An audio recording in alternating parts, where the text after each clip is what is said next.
तो last chapter में हम लोगों ने देखा था ग्यू ने अपने डीमन स्लेयर मार्क को अवेक कर लिया था। इसके बाद उसकी स्पीड और स्ट्रेंथ काफी ज्यादा बढ़ गई थी और वो बैक टू बैक अगाजा पे अटैक करता रहता है, मगर इसके बावजूद भी अगाजा उसकी बढ़ी हुई स्ट्रेंथ और स्पीड को इजीली अडॉप्ट कर लेता है। और ये देख के तांजरो काफी ज्यादा हैरान हो जाता है कि ताकि अगाजा की टेक्निक क्या हो, एक्यूरेटली कैसे रिएक्ट कर रहा है। और फिर फाइनली तांजरो अगाजा की टेक्निक के बारे में समझ जाता और फिर वो चैप्टर वहीं पर खत्म हो गया था। तो अब स्टार्ट करते हैं डीमन स्लेयर के चैप्टर 151 को, जिसका टाइटल है the sound of bells in snowy moonlight night. तो इस चैप्टर की शुरुआत होती है तांजरो के पास्ट से, जहाँ पर उसके फादर और उसको वॉक करते हुए देखते हैं और तांजरो बताता है कि उसके फादर एक प्लांट की तरह है जो हमेशा शांत रहते हैं। और यहाँ तक कि उनके आखिरी टाइम जब वो बीमार थे तभी भी वो चेंज नहीं हुए। और जब भी मैं मेरे फादर के बारे में सोचता हूँ मुझे सबसे पहली चीज उनकी सॉफ्ट सी स्माइल और काम वॉइस याद आती है। और फिर हम देखते हैं तांजरो अपने फादर से पूछता है, जब आप हिनुकामी कागुरा डांस परफॉर्म कर रहे होते हो तो आप क्या सोच रहे होते हो। और जो हिनुकामी कागुरा डांस और कमांडो फैमिली साल की स्टार्टिंग में हर साल परफॉर्म करती है और वो ये जनरेशन से करती आ रही है, मगर ये डांस परफॉर्म करना काफी ज्यादा मुश्किल होता है, जो कि इसको सूरज डूबने से लेकर सूरज उगने तक कंटिन्यूअसली करना होता है। और फिर तांजीरो अपने फादर से बोला 12 डांस को बार बार रिपीट करते रहते सनराइज होने तक, तो ये आपके लिए बहुत मुश्किल होगा। अगले साल से मैं इसे परफॉर्म करूंगा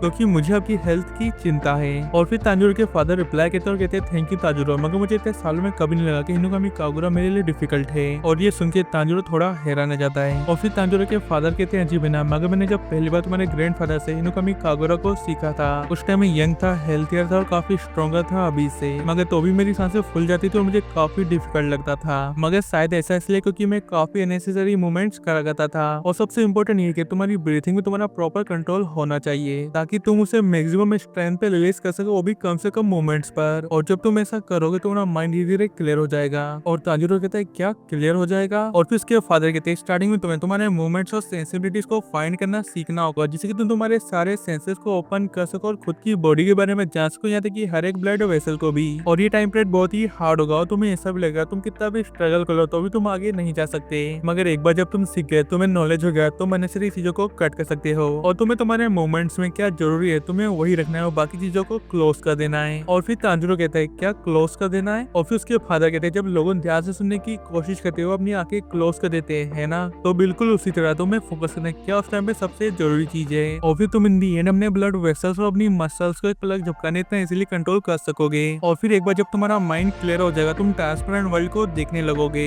मगर जो भी हो तुम वहाँ तक तभी पहुंच सकते हो जब तुम तुम्हारी लिमिट को पुश करोगे। और फिर तांजीरो पूछता है क्या मैं भी वहाँ तक जा सकता हूँ। और फिर उसके फादर रिप्लाई करते हैं हाँ, अगर तुम लगातार कड़ी मेहनत करते रहोगे। और फिर सीन चेंज होता है, तांजीरो के फादर की डेथ के 10 दिन पहले वाला टाइम दिखाया जाता है, जहाँ पर एक भालू ने माउंटेन के उस पर लोगों को मार के खा लिया होता है। और फिर उस भालू से बचने के लिए इन्होंने घर के आसपास बहुत सारी रस्सियां लगा रखी होती है जिसमें रिंगिंग बेल्स होती है, ताकि अगर भालू इनके घर के आसपास आ रही है पहले ही अलर्ट हो जाए। और फिर इसके बाद तांजीरो की फैमिली सब सोए हुए होते हैं। और फिर अचानक से तांजीरो के फादर उठ जाते हैं क्योंकि उनको कुछ सेंस होता है। और फिर वो तांजीरो को भी उठा देते हैं और अपने साथ आने के लिए बोलते हैं। और फिर सीन चेंज होता है, हम तांजीरो के फादर को एक बड़े से जायंट से भालू के सामने खड़े हुए देखते हैं। और ये चीज तांजीरो भी देख रहा होता है ट्रीज के पीछे खड़े होकर, और वो डरा हुआ भी होता है। और वो ये बोलता है ये भालू तो काफी ज्यादा बड़ा है और इसने 6 लोगों को मार के खाया है और ये रस्सियों के उस पार है। इसका मतलब मेरे फादर को पहले से ही पता था कि यहाँ पर आ चुका है, क्योंकि अगर ये इस पर आगे होता तो रोप पे लगी हुई बेल्स रिंगिंग करती और हमें पता चल जाता। और मेरे फादर बीमार है मगर तो भी एक सिंगल कुल्हाड़ी के साथ इसे फेस कर रहे हैं। और यहाँ तक कि हमारे पास हंटिंग राइफल्स भी नहीं है। ऑफिस के बाद हम तांजीरो के फादर को देखते हो, भालू को सॉरी बोलते हो, कहते हैं मुझे पता है तुम भूखे हो मगर मैं तुम्हें बहुत क्लोज नहीं आने दूंगा, क्योंकि जो भी मेरी फैमिली को हार्म करेगा मैं उसे कोई देर नहीं दिखाऊंगा भले ही कुछ भी हो। और अगर तुम इस वार्निंग को नहीं माने तो मुझे तुम्हारी लाइफ लेनी पड़ेगी। ऑफिस के बाद हम तांजीरो को देखते हो, काफी घबराया होता है और वो बार बार अपने फादर को बोल रहा होता है कि मैं क्या करूं। और फिर हम देखते हैं तांजीरो के फादर कुल्हाड़ी लेके अटैक करने के लिए रेडी होते हैं। और फिर भालू जैसी रास्ते की इस पर आने की कोशिश करता है, तांजीरो के फादर इंस्टेंट उस पर अटैक कर देते हैं। और ये अटैक इतना सॉल्यूट होता है कि भालू को एक ही बार में सर कट हो जाता है और जॉइंट पे गिर जाता है। और फिर तांजीरो बोलता है मुझे पता नहीं चला क्या हुआ, मगर मेरे फादर ने मेरे पलक झपकाते इसे 2 कट मार दिए, वरना इतनी छोटी सी कुल्हाड़ी से इसका हेड कट करना इम्पॉसिबल है। और फिर तांजीरो ये भी कहता है कि मेरे फादर की सेंट बिल्कुल भी चेंज नहीं हुई, वो बिल्कुल सेम ही है। भालू का सर काटने से पहले भी और अभी भी वो बिना डरे खड़े हुए और हमेशा की तरह काम है। और फिर इसके बाद में तांजीरो के फादर तांजीरो को कहते हैं क्या तुमने ध्यान से देखा। और फिर तांजीरो रोते हुए पास में तो बोलते हैं हाँ मैंने देखा, और क्या आप ठीक हो। और फिर उसके फादर कहते हैं मैं ठीक हूँ और जो तुमने अभी देखा वो भूलना मत। और इस टाइम पे तांजीरो को इतना कुछ समझ नहीं आता, मगर वो बाद में समझ जाता है कि उसके फादर ने सिर्फ उनकी स्ट्रेंथ को वेस्ट नहीं करा था, वो उसको लेसन दे रहे थे ताकि वो उनसे कुछ सीख सके और ट्रांसपेरेंट वर्ल्ड को देख सके, बिल्कुल उसके फादर की तरह, ग्रैंडफादर की तरह और ग्रेट ग्रेट ग्रैंडफादर्स की तरह। और फिर इसके बाद हम करंट टाइम आ जाते हैं जहाँ पर गियो और अकासा फाइट कर रहे थे और तांजीरो उनको देख रहा होता है और उसको उसके फादर के वर्ड्स याद आते हैं कि हमेशा कड़ी मेहनत करना और हार मत मानना, और अगर तुम ऐसा करोगे तो तुम तुम्हारे सामने आने वाली बड़ी से बड़ी वॉल्स को भी तोड़ के आगे निकल जाओगे। और फिर तांजिरो बोलता है मैं समझ गया फादर, और इसलिए थोड़ी देर पहले मैंने आकाशा का एक ऐसा अटैक डॉज करा जिसे अवॉइड करा ही नहीं जा सकता था, और अगर वो अटैक मुझे लग जाता तो मेरी जान भी ले सकता था। और फिर तांजिरो ये भी बताता है कि ग्यू भी उसको इस अटैक से नहीं बचा पाते क्योंकि वो थोड़ा दूर थे और सही टाइम पे नहीं आ पाते, मगर किसी वजह से मुझे उस टाइम ऐसा नहीं लगा कि मैं इसे डॉज नहीं कर सकता। और पता नहीं क्यों उस टाइम पे मुझे ऐसा फील हुआ कि मैं ट्रांसपेरेंट वर्ल्ड में एंटर कर गया हूँ, क्योंकि मैं बॉडी को आर पार देख पा रहा था। और ऐसे ऐसे में हैंड टेंगो के टाइम ही हुआ था जब वो खुरी के हार्ट में छिप गया था, और मुझे नहीं पता कि मैंने उसे देखा था या स्मेल करा था। और उस टाइम पे मैं इतना फोकस था कि मैंने मेरे बाकी सेंसेस को बंद कर दिया था,